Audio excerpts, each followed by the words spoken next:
Hi hello welcome to Krishal recipes. இன்றைக்கி நாம் டீயோட ultimate side dish பருப்பு வடை எப்படி செய்கிறதுன்னு பார்க்கலாம். இதுக்கு கடலை பருப்பு 1/4 கிலோ, கருவேப்பிலை தேவையான அளவு, கல்லுப்பு, காரத்துக்கு தேவையான அளவு பச்சை மிளகாய், பொடியாக நறுக்கிய பெரிய வெங்காயம் 1, கொத்தமல்லி சிறிதளவு, சோம்பு 1 டேபிள் ஸ்பூன், சின்ன துண்டு இஞ்சி எடுத்துக்கோங்க.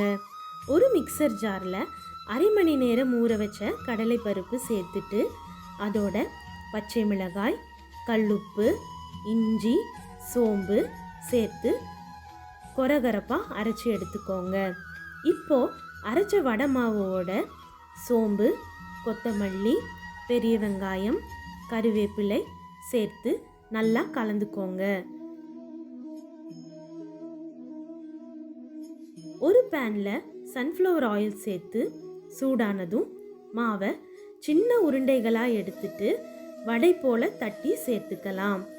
மிதமான சூட்டில் வடை ஒரு பக்கம் வெந்து கலர் சேஞ்ச் ஆனதும் இன்னொரு பக்கம் திருப்பி ஃப்ரை பண்ணி எடுத்தால் ரொம்பவே கிறிஸ்பியான பருப்பு வடை ரெடி. இது உங்கள் வீட்டு டீ டைமில் செஞ்சு அசத்துங்க. இந்த ரெசிபி உங்களுக்கு பிடிச்சிருந்தா please like, share and subscribe. Thank you.